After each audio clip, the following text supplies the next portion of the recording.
Please have before you the outline with appended Xerox that we were working with yesterday.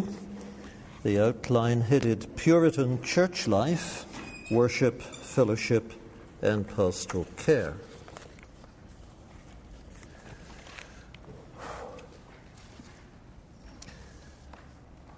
I should ask perhaps before we move into today's material whether there were any questions left over from yesterday regarding the approach to church life and fellowship that we were beginning to explore.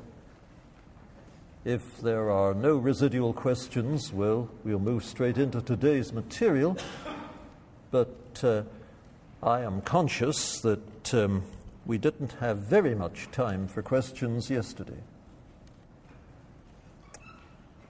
I see no one wishing to ask further questions, therefore, on I now go. You look at this outline and you see that 2b, under the main heading Fellowship, gives you the three words church and sacrament. And if you look down at the bottom of the page, you'll see that main heading 4, ideals for the churches, under that heading, you are given 4 ideals: purity of doctrine, of worship, of government and discipline, and of life. That means corporate life and the personal life of those who make up the fellowship. Yes, the Puritans did seek pure churches. They had a sense of proportion. They knew very well that no church on earth would ever be perfectly pure. But they also knew that most, if not all, churches on earth could be purer than they are in some, and perhaps all, of these 4 areas. They knew also that the glory of God, according to the Scriptures, is centrally bound up with the quality, condition, life, and operation of God's church on earth. They believed, as all the reformers before them had believed, that the real church is and must be, as the reality of everything else is and must be, as it is in the sight of God. The church really is as it is.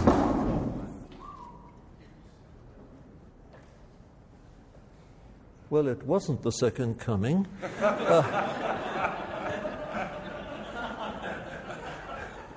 And I don't think it had anything to do with Brian up there passing stuff out, did it? Yeah, okay. Well, in this world, you just have to be prepared for strange things to happen. Now, I was getting into full cry about the Reformers' understanding of the nature of the church, which the Puritans took over. And the point I was making was that the church really is the church as God sees it, which we can't see as God sees it. In other words, the church in its reality as God knows it is invisible to us. And that's the importance, or at least that's the first importance, of the idea of the church as invisible. The implication is not that you can't tell where the church is. The implication is only that when you discern where the church is and when you associate with it and become part of it and share in its life, you never can see it, that fellowship to which you belong, in the way that God sees it.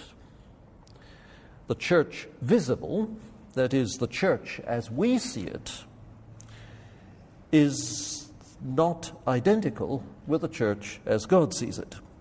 That's the simple point from which Reformational and Puritan thinking starts. What are the differences? Well, one big difference right from the outset is that however correct the congregation may be in its doctrine and however orderly in its practice, we have no reason to suppose that everyone who associates within this fellowship, associates, I mean, with the rest of the members, is in fact regenerate, and so is in the church as God sees it. So there is always need for the gospel to be preached within the congregation, because there are always likely to be people in the congregation who need to respond to it for the first time.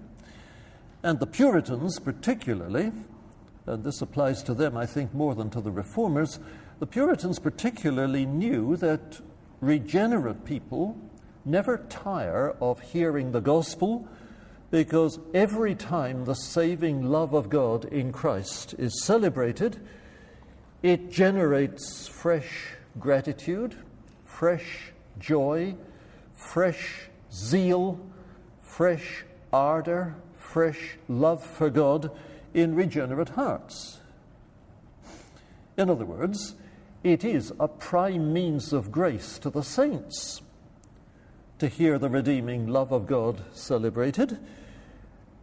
And so, for that reason also, preaching the gospel in the congregation is something that should constantly be going on.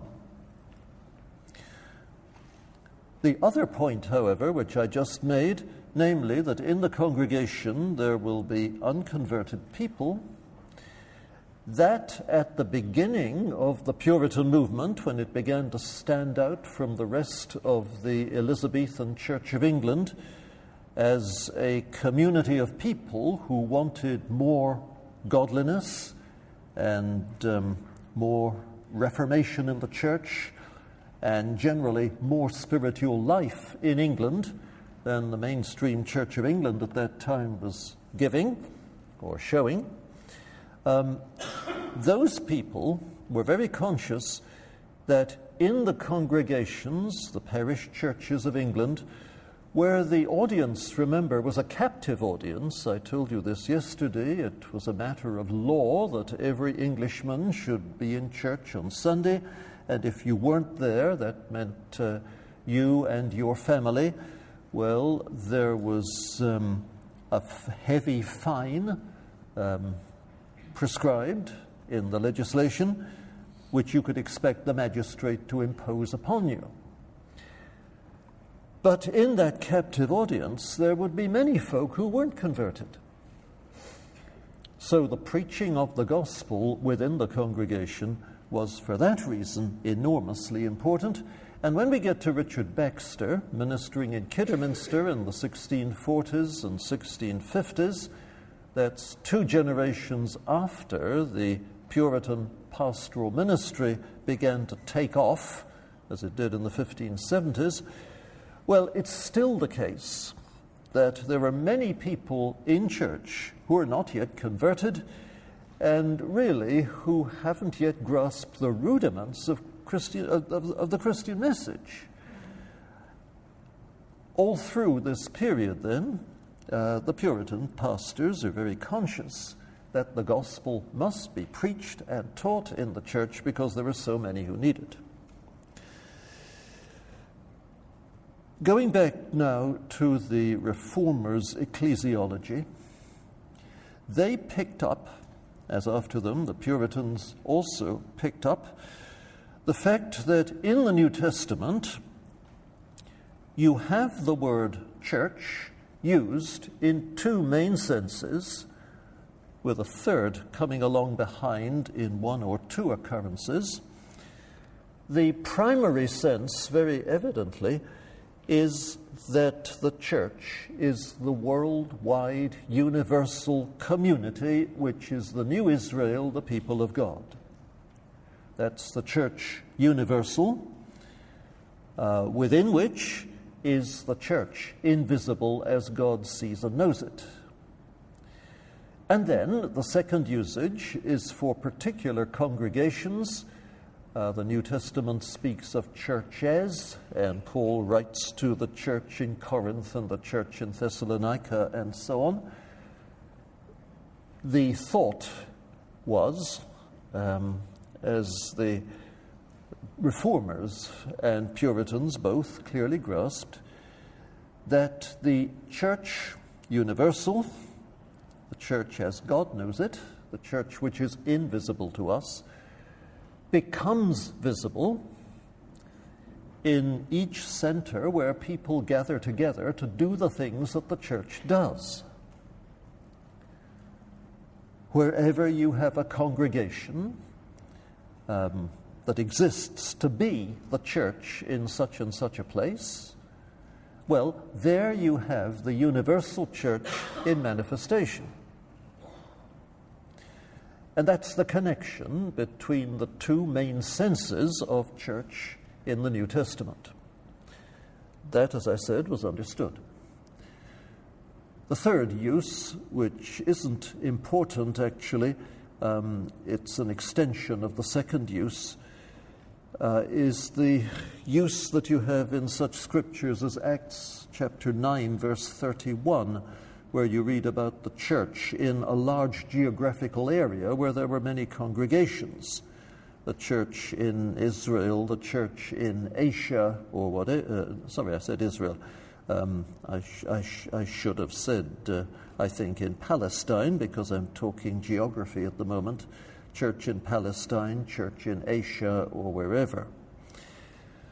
Well, that's a reference to all the congregations in such and such an area in which the one church universal is becoming visible through the very fact that the congregations meet together in the different places to do the things that the church does. Worship, pray, praise, receive instruction from the Word of God, admit to its own membership by baptism, maintain within its membership the Lord's Supper, as Jesus told his disciples always to do, and to spread the word, to witness, to become, in other words, embodied mission. That's modern language, but the thought of outreach is already a Puritan thought. These are the things that the church is called to do. And the members of each church are to watch over each other. There's to be pastoral care, not only from the minister to the congregation, but by members of the congregation watching over each other. Gifts will be given and ministries will be fulfilled within the congregation. The Puritans understood all these things. And so it was in those terms which bring them really up to date with us, because for us also it's in these terms that questions regarding the life and health of congregations are to be approached and resolved. Now, that's the understanding of the church that is characteristic of the Puritans. It comes to its fullest and most exact expression in John Owen, from whom you haven't received very much in this course. That, in a way, is a pity, because John Owen is, by general consent, the Mount Everest among Puritan theologians.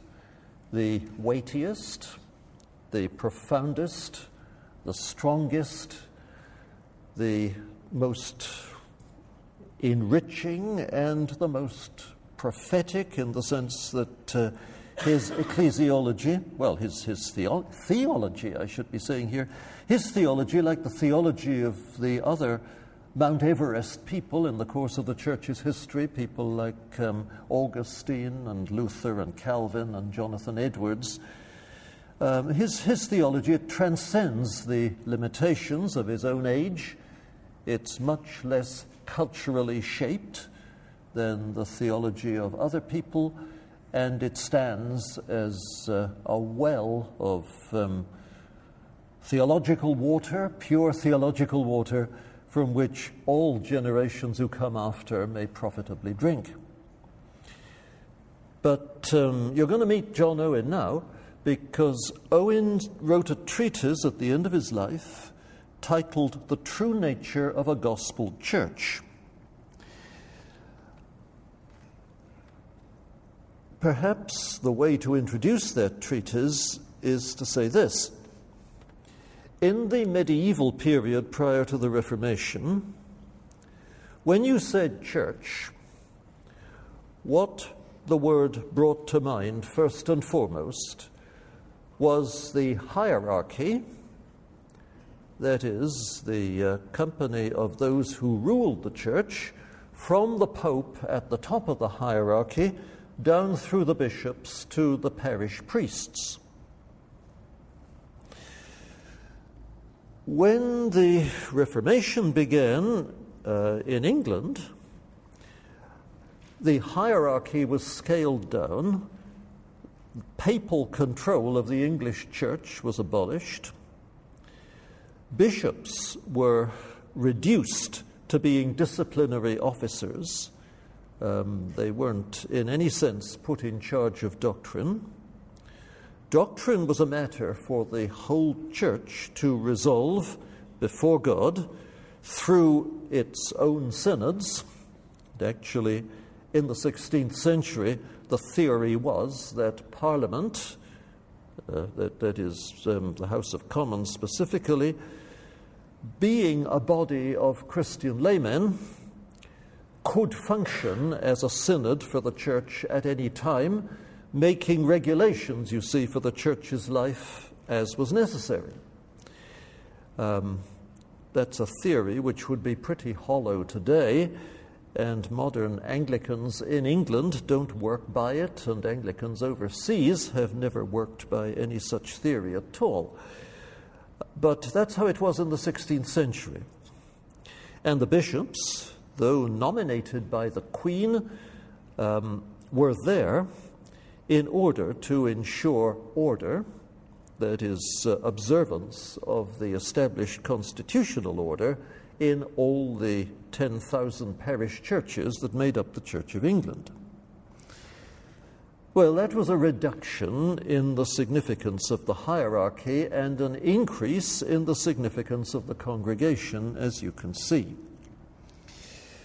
Presbyterianism represents a further step in reducing the hierarchy and increasing the significance of the congregation. Because in Presbyterianism, you don't have episcopacy. You have rather an insistence that all presbyters are on the same footing. Presbyterians say, and with justice I think, that in a church which retains episcopacy, which some do, this is, for instance, this is the sort of thing that Presbyterians have always said about the Anglican Church. In churches that retain episcopacy, well, the bishop should be understood as one of the presbyters, still on a parity level with other presbyters before God, but charged to do a particular job as leader and moderator of the presbyter's fellowship in his own area. And there have been many Anglican theorists, of whom your professor is one, who would insist that this is the right way to look at episcopacy, and it is theologically unfruitful, although the language that we use suggests this unfruitful idea. It's theologically unfruitful to think of a bishop as anything more than one of the presbyters given a particular oversight job to do. From one standpoint, the external standpoint, therefore, you can talk about three orders in the church: deacons, presbyters, and then bishops. But from God's point of view, there are deacons and there are presbyters, and that's it. That's what you have in the New Testament. And so any form of church order that you inherit from the past that looks different has got to be exegeted in terms of the fact that the New Testament knows only deacons and presbyters, as I said.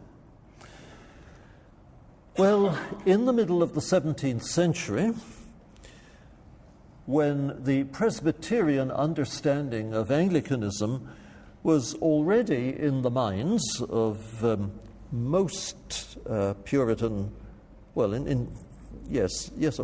most Puritan thinkers,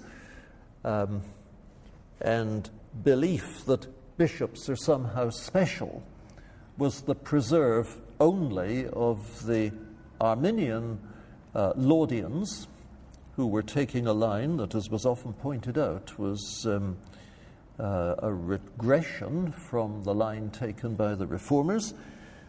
In the middle of the 17th century, there appeared people who wanted to take the process of, flattening the hierarchy and increasing the significance of the congregation a stage further. And they were the people called Independents, of whom John Owen became the leader and operated as the leader until his death in 1680, whatever it was, 83, I think. And the independent idea was that not only should one limit one's thinking about ministers and ministry to the New Testament frame in which there are only presbyters and deacons, but also one should get rid of the idea that congregations that are in fellowship with each other should be subject to the determinations of representative synods which legislate for all of them in the way that Parliament legislates for all citizens of the country. In place of that idea, which, of course, I expect you know, remains part of the Presbyterian scheme everywhere, the presbyters in Presbyterian scheme, as ministers of particular churches, they are organized into sessions, into presbyteries. The local congregation meets in a session. The ministers meet in a presbytery. The presbytery is the fellowship of all the ministers in a particular district. And then there's a general assembly or something equivalent which legislates for all the congregations.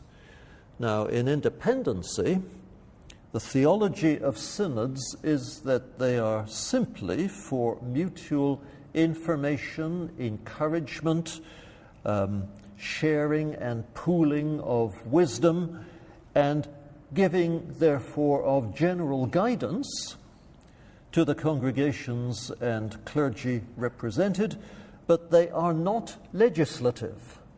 They are only consultative, in the way that in the Anglican setup, the Lambeth Conference is not legislative but consultative.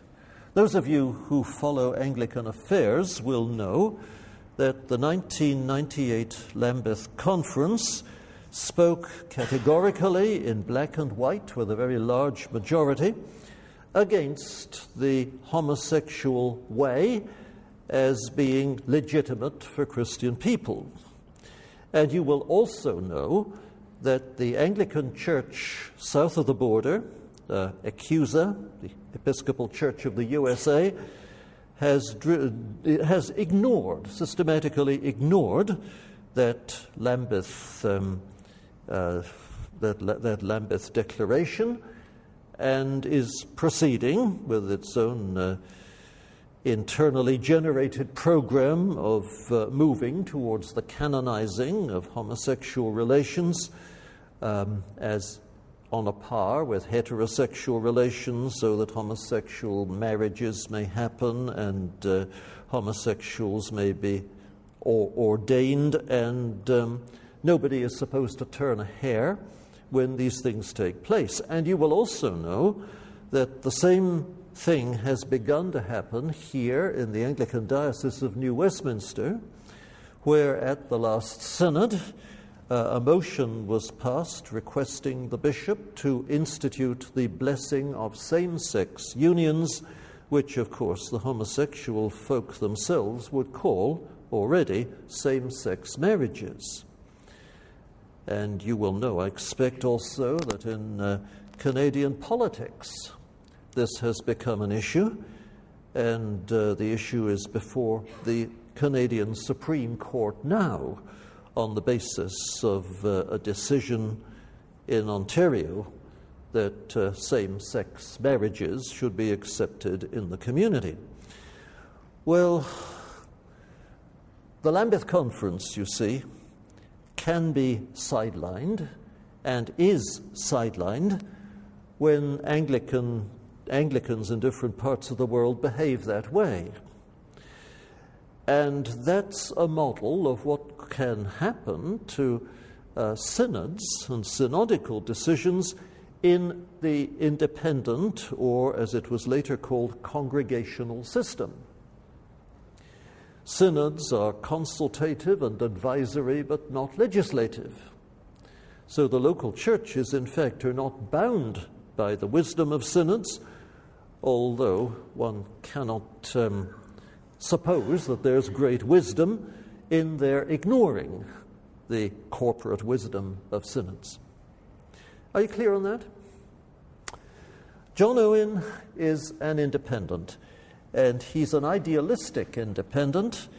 He doesn't see what abuses can arise from the setup in which each congregation is a law to itself, and you don't have any sort of synodical control.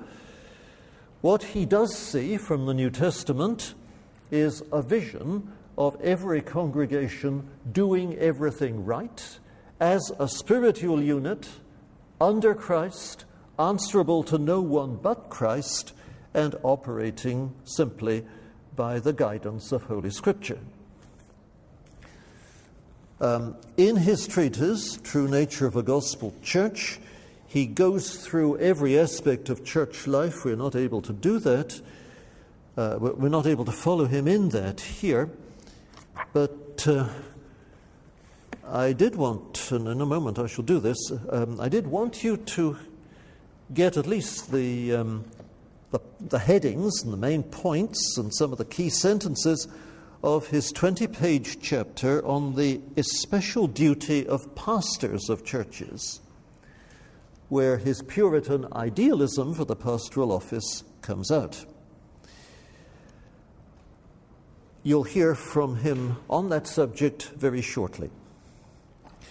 But before we move to that, I would ask you to take note, quickly, of what's clipped to the top sheet in this little handout, namely the extract taken from the Collected Works of Richard Baxter, Volume 1. Now you ask, what's happening here? Well, in 1661, when already, it seems clear, the restored bishops and other dignitaries of the Church of England, whose position was going to be regularized by an act of uniformity in the following year, it was already their decision, their policy, that they were not going to revise the prayer book in the interests of the Puritans, They were going rather to make it hard for the Puritans to continue as ministers of the Church of England. They would be glad rather than sorry if the Puritans found themselves unable to continue and left the Church of England pastorate, as in fact nearly 2,000 of them, for conscientious reasons, had to do. We've gone over that. In 1661, however, as the situation was working up to the passing of the Act of Uniformity in Parliament, Parliament again functioning, you see, as a Christian synod, a conference was held at the Savoy Palace in London. It's gone down to history as the Savoy Conference, where Puritan leaders were asked to come and consult with the bishops in order that there might be agreement on the forms of worship that the revised prayer book would contain. Now, if you're in politics and managing affairs, this is the kind of thing that you do. You know perfectly well that certain people are not going to like what you're doing and they're not going to agree with it. But rather than ignore them, so that after you've taken action, they can scream and say, we were ignored in the process leading up to this action, what you do is to invite them to meet with you and consult. You don't intend to give an inch, but you do ask them to strut their stuff and give all their reasons for not liking what you're going to do, and then keeping your cool, you discuss the matter with them and explain the problem that would be involved in trying to meet their concerns, and so on and so forth. It's a public relations exercise.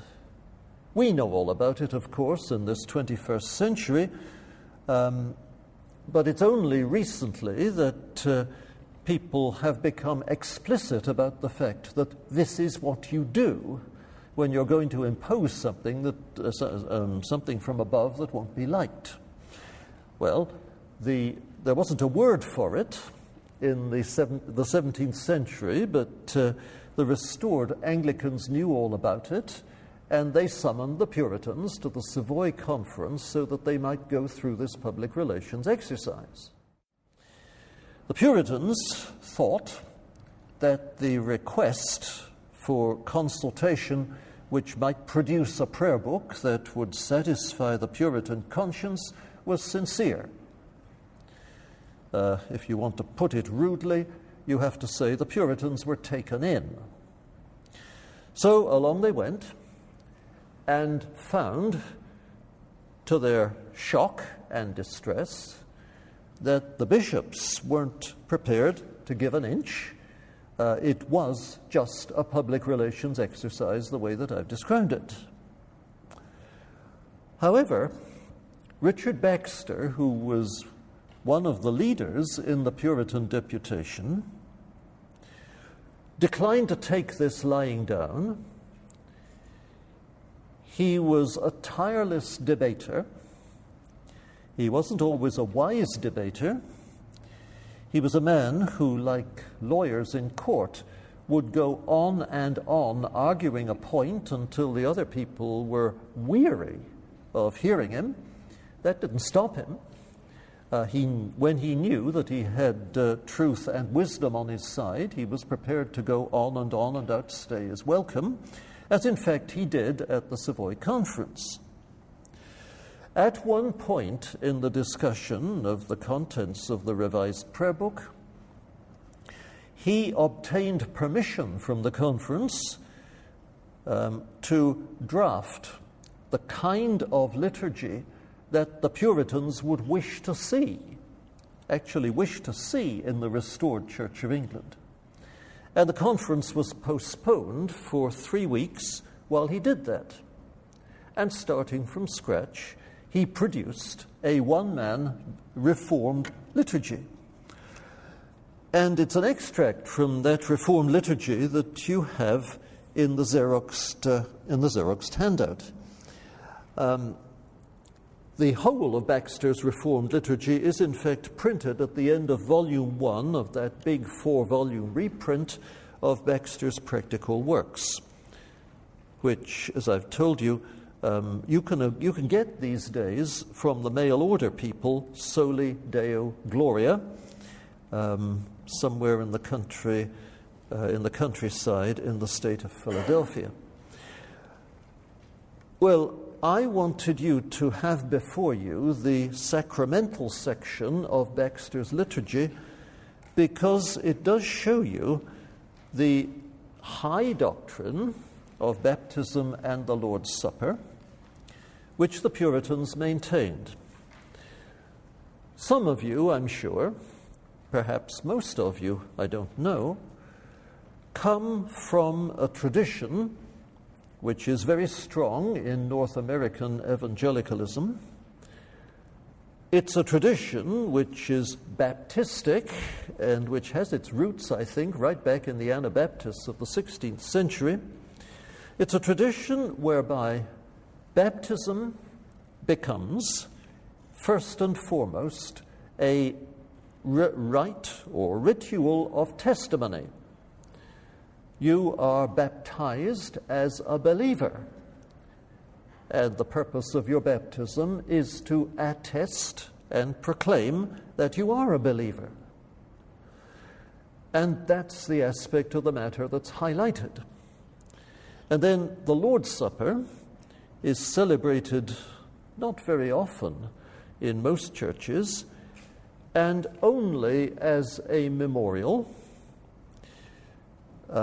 The theology that goes with it in these churches is, it's sometimes called a mere memorialism. That is, you celebrate the Lord's Supper to remember the Lord, but you don't celebrate the Lord's Supper in order to enjoy the presence of the Lord right now, or to renew your covenant with the Lord right now, or to rejoice in your hope in Christ right now. No, the focus is simply on remembering Calvary and being wholeheartedly grateful for redemption at the cross. Well, the Reformed tradition in sacramental theology differs from that Baptistic tradition in the following ways. First and foremost, it insists that the sacraments are rites instituted by the Lord, which, as they point by their very symbolism to benefits in material terms, so they are channels for the bestowing of the spiritual blessings symbolized. They are, in other words, means of grace in a very substantive sense. The Reformed tradition says that the medievals were not wrong to think that the sacraments are means of grace. They were only wrong in the way that they understood that the sacraments function in that capacity. So, in the articles of the Church of England and in the Westminster documents, the Confession and the Catechism, and then in Baxter's Reformed Liturgy, what you find is serious attention paid to the fact that as baptism is a symbolic washing, cleansing, that's a benefit when you're dirty, so the blessing that baptism signifies and confirms to believers is the blessing of union with Christ, through which you benefit from his death by the washing away of your sins, the cleansing of your heart, and the renewal of your and the renewing for you of a relationship with God.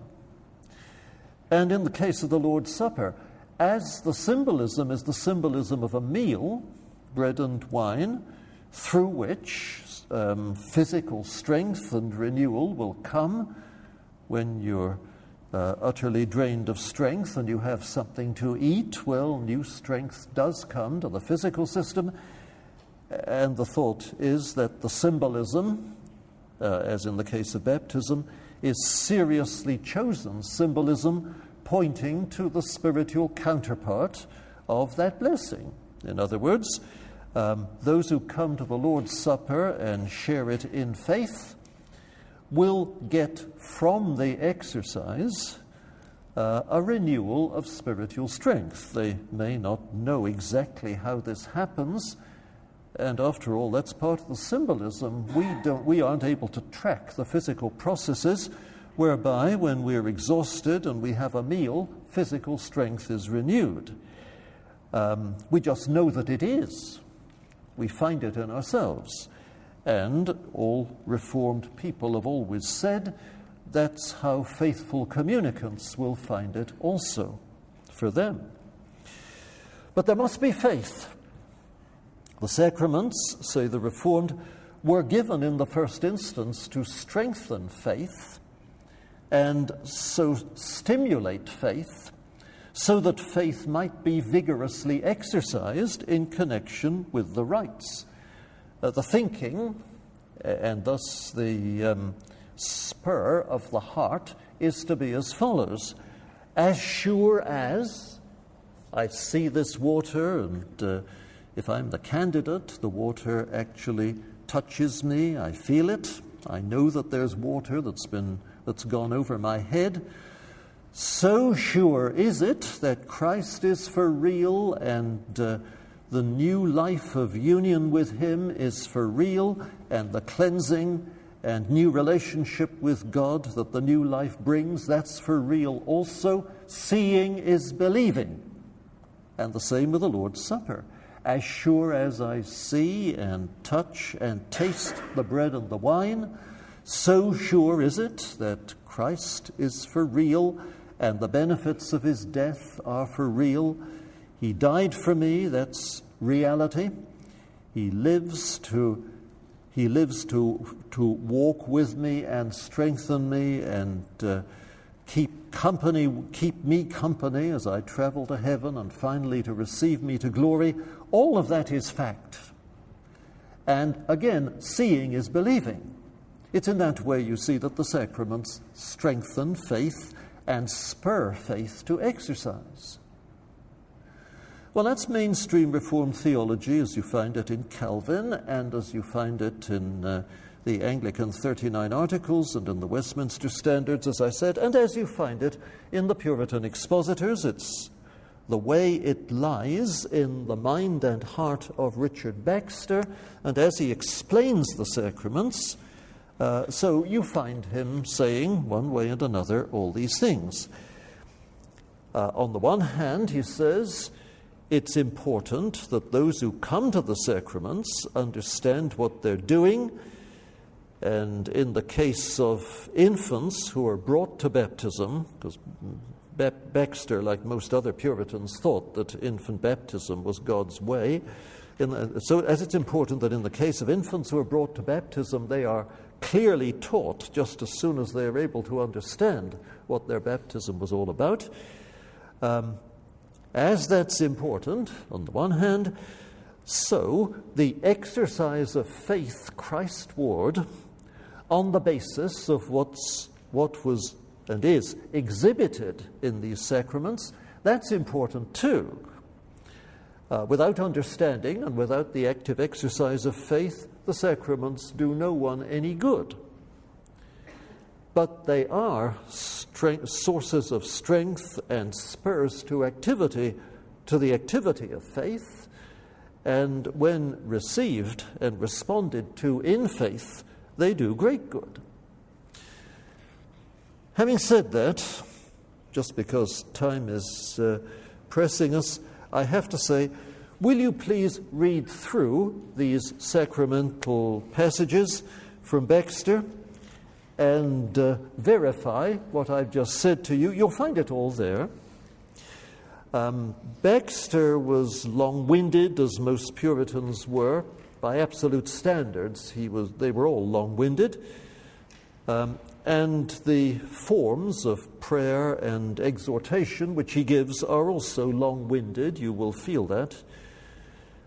And I am not urging, and I don't suppose you will want to urge either, that any church today starts using Baxter's Reformed liturgy. I think the very long-windedness, the very fullness of it, for it isn't as if the long-windedness is simply repetitive. Baxter winds you up by his expositions, takes you higher and higher, or if you like to put it this way, nearer and nearer to the center of what he's talking about by his cumulative rhetoric. He's brilliant at that. And you only get the full benefit of Baxter if you allow yourself to follow his cumulative rhetoric and don't try to fill it or abridge him. The rhetoric also is very clear, just as it becomes very strong at every point. But what I'm asking you to do is to note the beliefs about the sacraments that Baxter is expressing here. That's what this material is given you for, and that, I believe, is important for you to understand. And so I make a point of trying to explain it to you before we go any further. That's the story. How about a break? 10 minutes, friends, and then come back, and for the rest of the morning I'll be talking about the Puritan ideal for the Christian ministry.